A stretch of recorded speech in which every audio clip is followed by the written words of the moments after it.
review for The Last Man on Earth with Vincent Price. So obviously this is based on the Richard Matheson novel called I Am Legend. And very famous book. Has been adapted many times. I think he actually worked with Richard Matheson on this. His name's on the screenplay. So it's probably the most authentic one in that sense. And I've gone through about half of the audiobook, and it seems to match up pretty well. I'm about think about the halfway point, but some things don't. But the synopsis: when a disease turns all of humanity into the living dead, the last man on Earth becomes a reluctant vampire killer. So there's this one. There's the Omega Man. Probably even another one, but the one most people are familiar with is with Will Smith, I Am Legend, which is a much more violent movie. In this movie, they're called vampires. They're basically like Romero zombies, except that they do portray, vampiric traits, such as they don't like mirrors. Now, in vampire lore, it's that they can't be seen in a mirror, but in this, they can't look at themselves. They can't stand looking at themselves. They hate garlic. They don't like crosses. And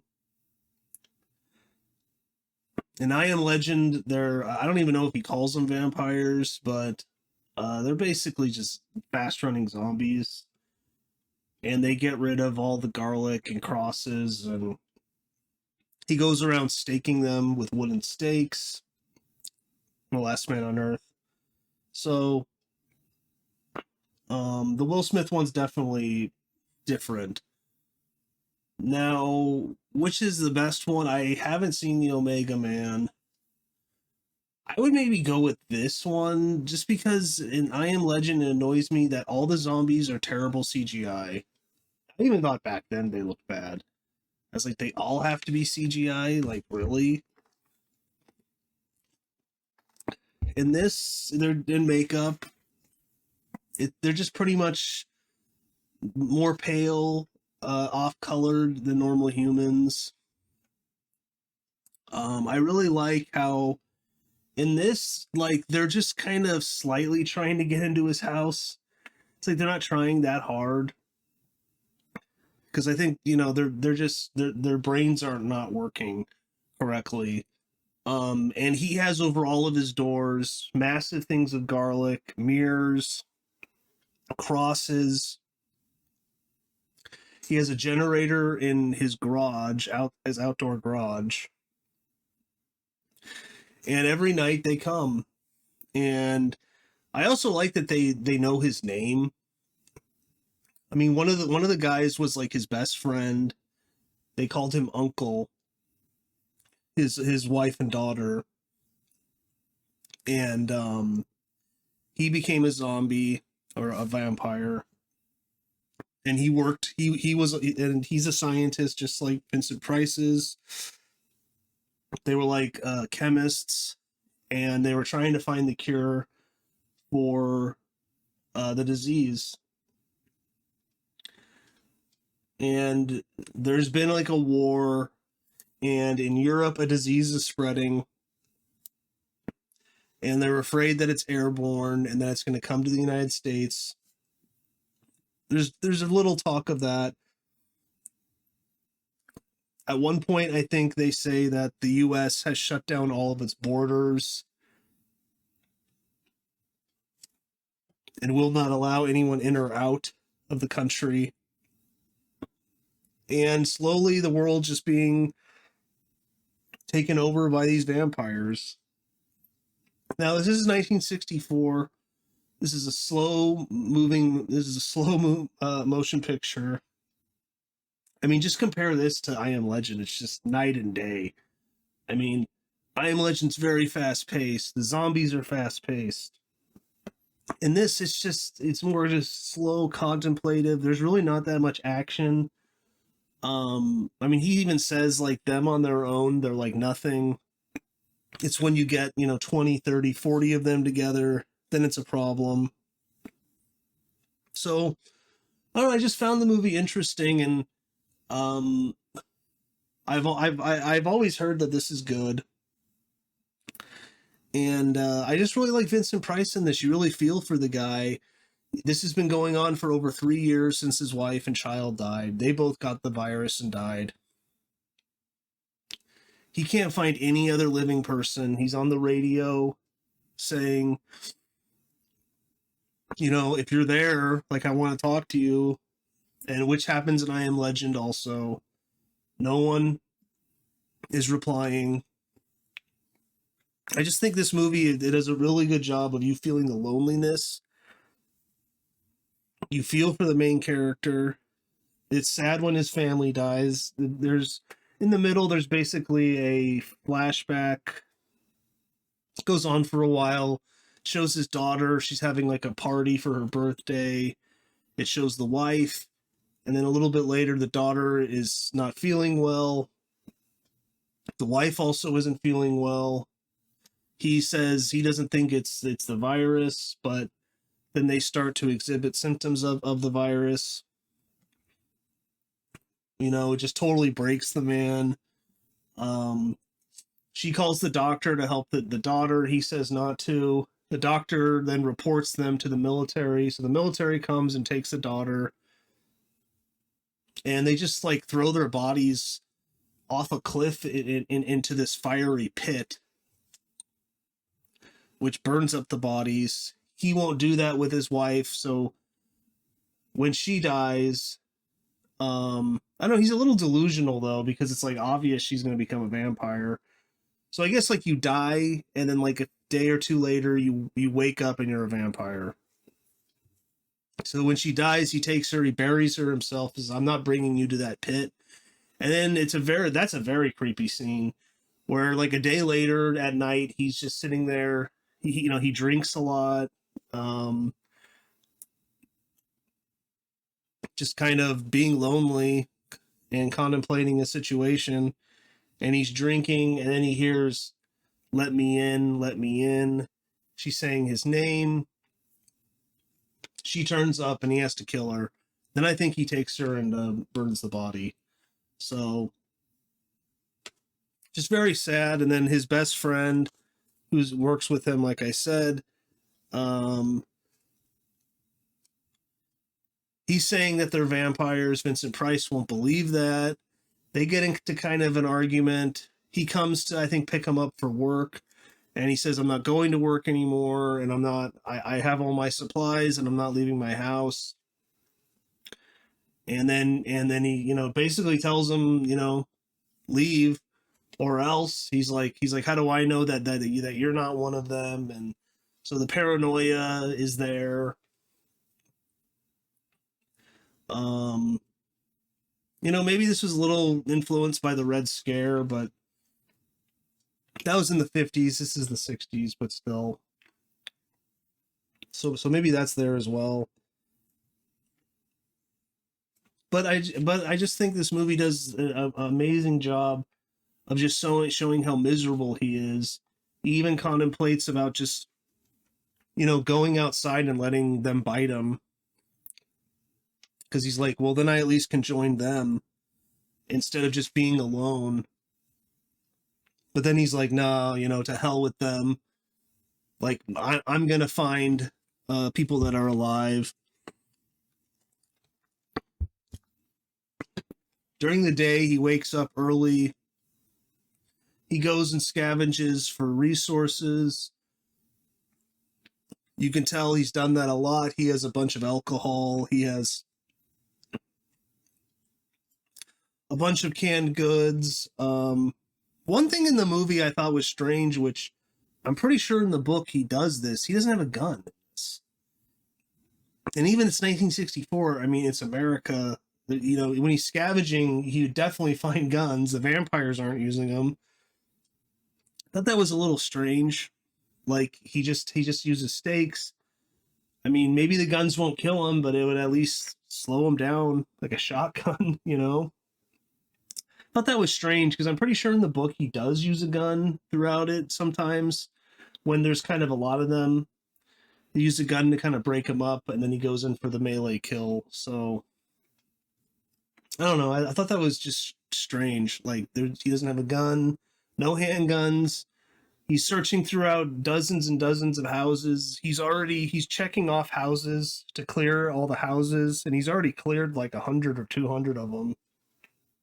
So somewhat strange. And then he ends up finding more people,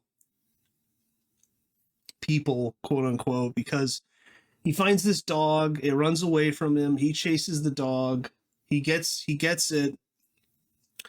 Um, and then the dog is sick, and then the dog dies.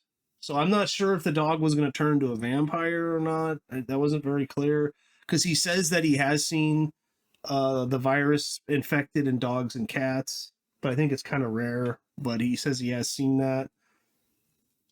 I thought that was a little strange. Like the dog's in it for just a little bit of time, and then the dog just dies.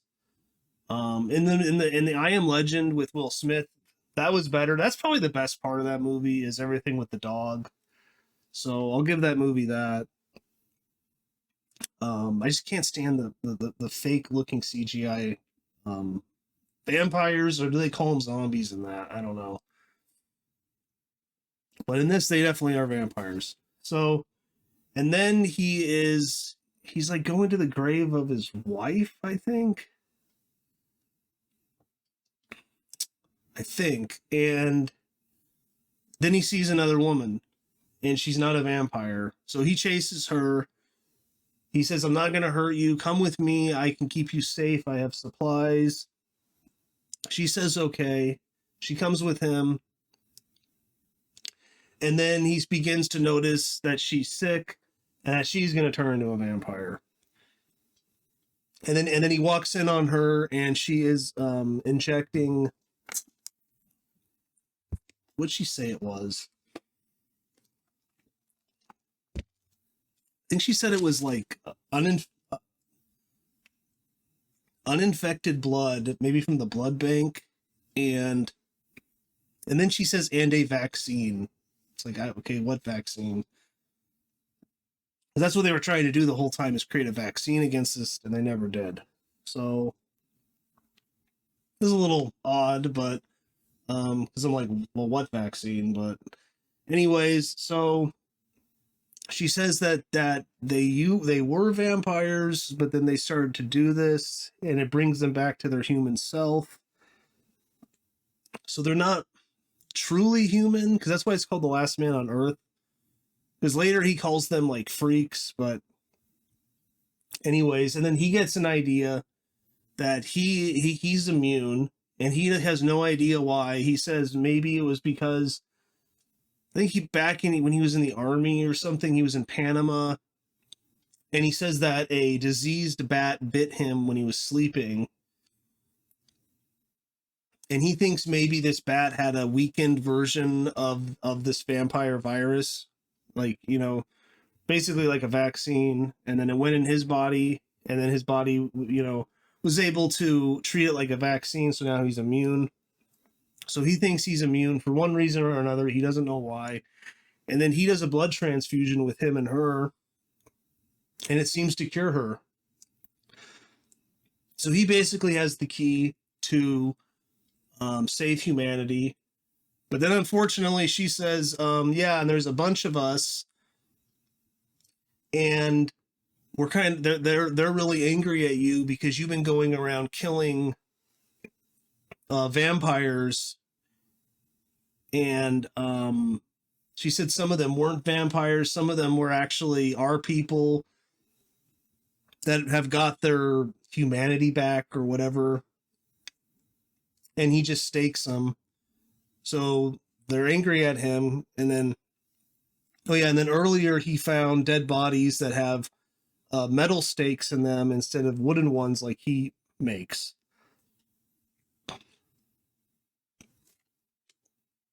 Yeah, so then she says they're angry at him and that they're going to come to his house and kill him. And they do. And she tries to reason with them. They won't listen. You know, she says he has the cure, but they're not going to listen. And then, unfortunately, they end up killing him. And before that, he calls them freaks and he says, I am the last man on earth. So of course, the cure to the whole problem, people just are too dumb and they just kill each other.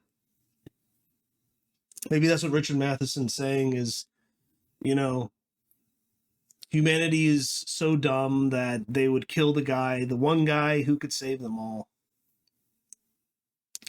So out of anger and retribution. But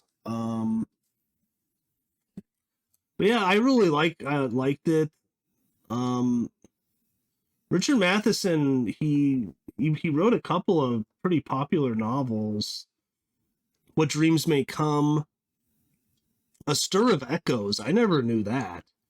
I love that movie from '99. So that's a Matheson movie. And then, of course, I Am Legend, and some other stuff I haven't heard of. But What Dreams May Come with Robin Williams. So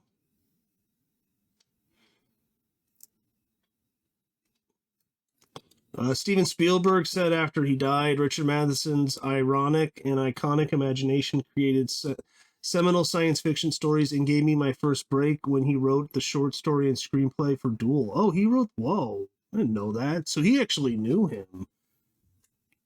His Twilight Zones were among my favorite. He recently worked with us on Real Steel. For me, he is in the same category as Bradbury and Asimov. Another recent frequent collaborator, Roger Corman, R.I.P., who just died a few weeks ago. Richard Matheson was a close friend and the best screenwriter I ever worked with. I always shot his first draft. I will miss him. Edgar Wright was a big fan. So, but if you haven't seen this one, I'd recommend it. It's a little slow, especially in the middle. I think it gets a little slow, but it's not that long, and I think Vincent Price is amazing in it. He definitely steals the show. I mean, in many ways, it is like a one-man show, but check it out. I mean, it's 1964. Maybe you're not into older movies, but I think this is a good one. And I think you really do feel for the guy. So, but I tried to look up if there was a Roger Ebert review on this. I couldn't find one. This is kind of before his time. I think he started writing reviews maybe the late 60s. So I think this may be a little bit before his time. It's probably in college when this came out, but anyways, yeah, I'd recommend it. It's a movie of its time. It's 1964, so there's not going to be crazy action scenes, crazy chase scenes. Really, it's not that kind of movie. This is not an action movie, so don't expect that. There's just very slight, I'd say slight action, a little bit here and there. So. In fact, the people at the end probably have the most action. So the most fighting he does is against other, I don't know what you would call them, like ex-vampires. He calls them freaks. So I don't know. Like they're kind of like ex-vampires, I guess, that constantly need to inject this medicine that makes them not into vampires. But then he has the cure, but they don't care. They just kill him. So. But that's about it.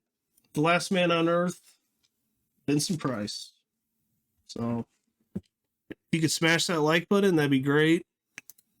Helps the channel, and I will see you next time.